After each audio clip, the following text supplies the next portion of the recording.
Nuclear weapon America को हवाले कर दो, न्यूक्लियर वेपन्स में अमेरिकन कोड डालेंगे, क्योंकि देखिए ये यहूदी है, दे आर 100% प्रो ज्यू, इनके बहुत पावरफुल लोग हैं। मैं आपको बताऊं, चाइना के चंगुल से चाहे तो पाकिस्तान निकल सकता था, कोई भाई सऊदी वोदी वाले 40-50 बिलियन डॉलर दे दे, शायद ये निकल भी जाए। अगर रॉथशाइल्ड एक बार अंदर घुसता है, ये तो ऑक्टोपस है, ऑक्टोपस की 8 टांगे होती है, ये अंबर जी ऐसे पकड़ता छोड़ता नहीं। रॉथशाइल्ड से पाकिस्तान को कोई नहीं बचा सकता।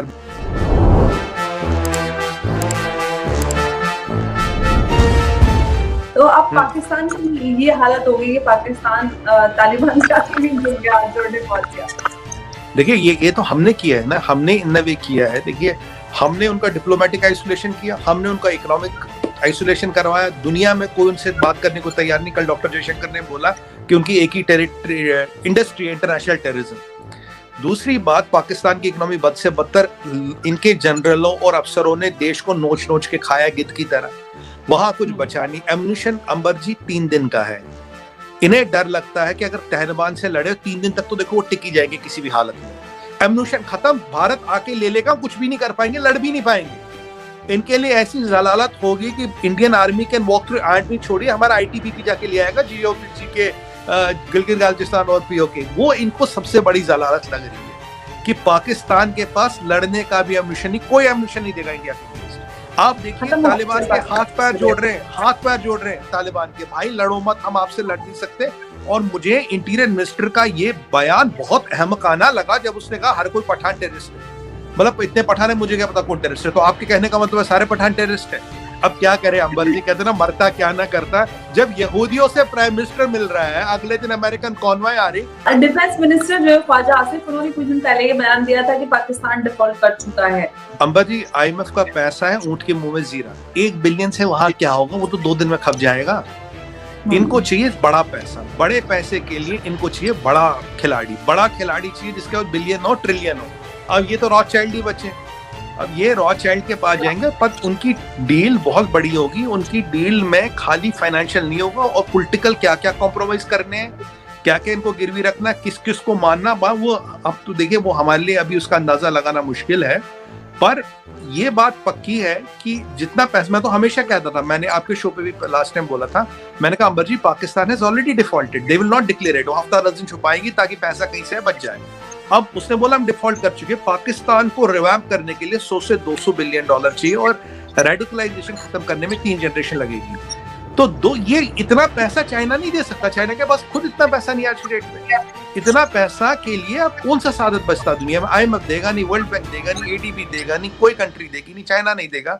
तो ये चाइल्ड के लिए यहूदियों के पास गिर, इसीलिए रॉथशाइल्ड को उन्होंने पकड़ा है कि हमें अब प्राइवेट पैसा मिले। पर एक चीज अच्छा है, रॉथशाइल्ड का पैसा है पाकिस्तान में खूब बटेगा, जनरल फिर अमीर हो जाएंगे, अफसर फिर अमीर हो जाएंगे, लोग वहीं के वहीं रहेंगे।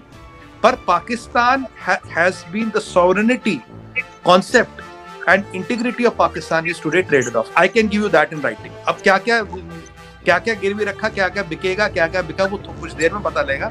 But it's a major trade off, और यहूदियों के हाथ, यहूदियों के साथ देश का सौदा हो रहा, और सारे गाय सन्नाटा, क्योंकि सबको पता पैसा आएगा सब बटेगा। देखिए 5-6 चीजें हुई है पीछे 2-3 दिन में। अब देखिए पहली बार आपने देखा वो तहरीक तालिबान के लड़ाके हजारों की तादाद में बॉर्डर पार करे बादशाह।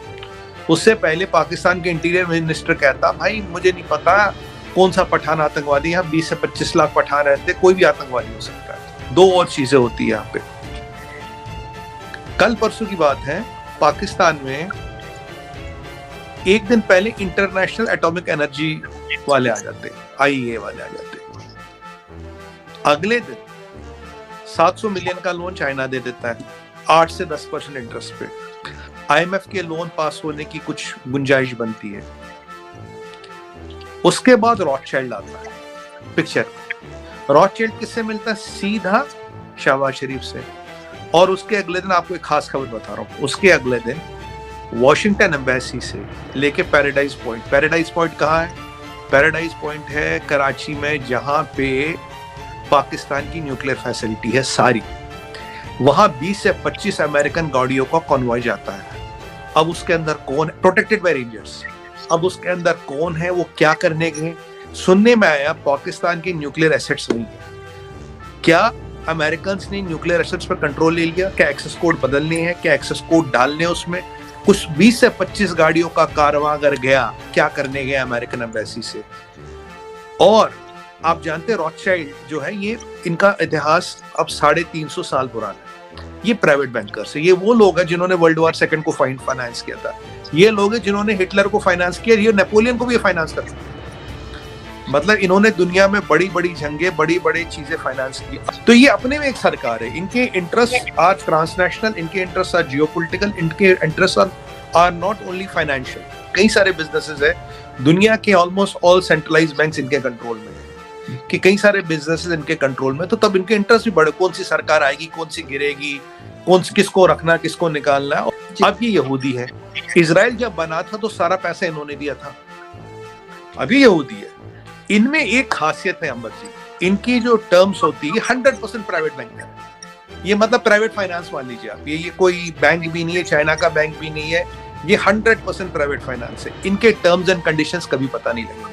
हो सकता है ये आपको 5% पे दे दे, हो सकता है आपको 15% पे दे दे, हो सकता है आपसे 1% पे दे दे, बट इनकी जो मैंने इनको स्टडी किया है, इनकी टर्म्स एंड कंडीशंस में जियोपॉलिटिकल कंडीशंस भी होती है, पॉलिटिकल कंडीशंस भी होती है, लेवरेज भी होती है। देखिए जब इंटरेस्ट की बात कर सकते हैं, इंटरेस्ट इनका माइनिंग हो सकता है, इंटरेस्ट इनका टेरिटरी हो सकता है, इनका इंटरेस्ट हो सकता है इजराइल को मानो, इनका इंटरेस्ट हो सकता है न्यूक्लियर वेपन अमेरिका को हवाले कर दो, न्यूक्लियर वेपन्स में अमेरिकन कोड डालेंगे। क्योंकि ये जो कॉन्वे की मैंने आपको बात बोली, बहुत कॉन्फिडेंशियल खबर है कि ये मीडिया में नहीं आई है कि ये भाई ऐसा हुआ है, पर ये जब सीक्वेंस ऑफ इवेंट्स आप जोड़े तो उसमें ये कहीं ना कहीं एक चीज को दर्शाता है, क्योंकि रॉथशाइल्ड का आना और कॉन्वॉय का अगले दिन निकलना, प्राइम मिनिस्टर शहबाज शरीफ से मिले, तो इसीलिए मैंने कहा अंबर जी इनका इंटरेस्ट फाइनेंशियल नहीं है, पॉलिटिकल और जियोपॉलिटिकल दोनों है।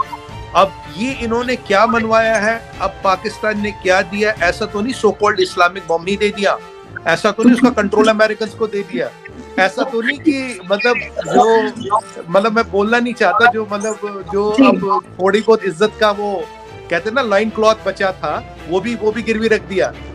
देखिए ये यहूदी है, दे आर 100% प्रो ज्यू, इनके बहुत पावरफुल लोग हैं। मैं आपको बताऊं चाइना के चंगुल से चाहे तो पाकिस्तान निकल सकता था, कोई भाई सऊदी वोदी वाले 40-50 बिलियन डॉलर देते शायद ये निकल भी जाए, अगर रॉथशाइल्ड एक बार अंदर घुसता है। ये तो ऑक्टोपस है, ऑक्टोपस की 8 टांगे होती है, ये अंबर जी ऐसे पकड़ता छोड़ता नहीं।